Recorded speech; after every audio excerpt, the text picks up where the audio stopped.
جس کی آمین فرشتوں کی آمین کے موافق ہو گئی، اس کے تمام گناہ بخش دیے جائیں گے۔ الحمدللہ رب العالمین والصلاة والسلام علی سید المرسلین وعلی آلہ وصحابہ اجمعین، اما بعد فاعوذ باللہ من الشیطان الرجیم، بسم اللہ الرحمن الرحیم۔ ربی اشرح لی صدری ویسر لی امری واحلل عقدۃ من لسانی یفقہوا قولی، ربی زدنا علما، ربی زدنا علما وعملا، ربی زدنا علما، ربی زدنا علما نافعا۔ اب تمام دیکھنے اور سننے والے ویورز کو فضا اسلامک چینل کی طرف سے السلام علیکم ورحمۃ اللہ وبرکاتہ۔ امید کرتی ہوں آپ سب خیریت سے ہوں گے۔ تو ویورز، آج کا ہمارا موضوع قرآن کا ترجمہ اور تفسیر ہے، جس میں آج ہم لفظ آمین کی تفسیر کریں گے۔ آمین، قبول فرما لے۔ آمین اس میں فعل ہے، اس کے معنی یا تو ہے کہ ایسا ہی کر یا قبول فرما۔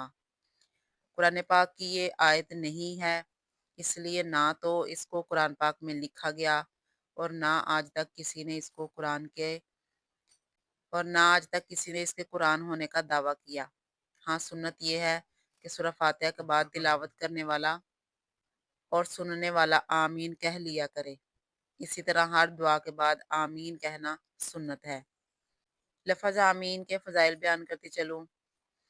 تفسیر روح البیان شریف نے اسی جگہ پر ایک حدیث نقل فرمائی کہ حضرت جبرائیل امین نے حضور صلی اللہ علیہ وسلم سے عرض کیا کہ فاتحہ کے لیے آمین ایسی ہے جیسے کتاب کے لیے مہر، یعنی جس طرح بغیر مہر کے کتاب کھل نہیں سکتی، اسی طرح بغیر آمین سورہ فاتحہ مکمل نہیں ہوتی۔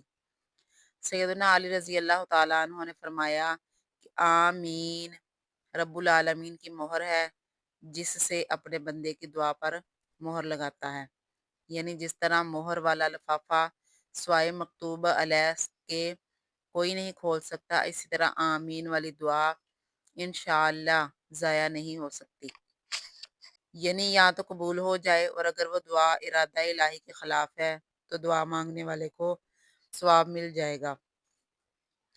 حضرت وہب فرماتے ہیں کہ آمین میں 4 حرف ہیں اور آمین کہنے والے کے لیے 4 فرشتے دعائے مغفرت کرتے ہیں۔ حدیث پاک میں ہے کہ جب امام ولدالین کہے تو تم آمین کہو، کیونکہ فرشتے بھی اس وقت آمین کہتے ہیں۔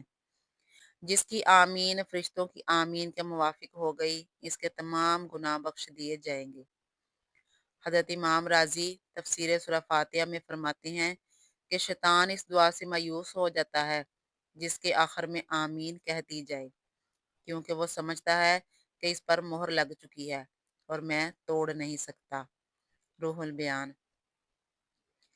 دعا کرنے والا اور آمین کہنے والا دونوں دعا میں شریک ہوتے ہیں، اس لیے حق تعالیٰ نے حضرت موسیٰ اور ہارون علیہ السلام سے فرمایا قد اجیبت دعوتکما، یعنی تم دونوں کی دعا قبول کر لی گئی۔ حالانکہ فقط موسیٰ علیہ السلام نے دعا کی تھی اور حضرت ہارون علیہ السلام نے صرف آمین فرمائی تھی، مگر رب نے اس دعا کو دونوں صاحبان کی طرف نسبت کیا۔ بزرگان دین فرماتے ہیں کہ مسلمانوں کے مجمع میں دعا کرنا بہتر ہے، کیونکہ اس صورت میں ایک شخص دعا کرے گا اور باقی سب لوگ آمین کہیں گے۔ اگر ان میں سے ایک کی بھی آمین قبول ہو گئی تو انشاءاللہ سب کی دعا قبول ہو جائے گی۔ آمین کے متعلق حدیث مبارکہ مشکات باب القراءت فی الصلاۃ میں ہے کہ جب امام ولدالین کہے تو تم آمین کہو، کیونکہ اس وقت ملائکہ بھی آمین کہتے ہیں۔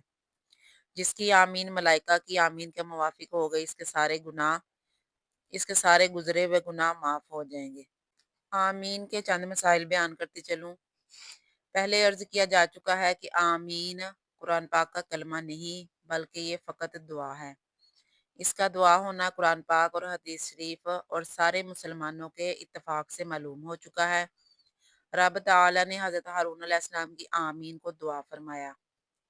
حضور صلی اللہ تعالیٰ علیہ وآلہ وسلم نے اس کے قرآن ہونے کی خبر نہ دی، کسی صحابی اور تابعی نے اسے قرآن نہ کہا اور اسے قرآن میں لکھا بھی نہیں گیا۔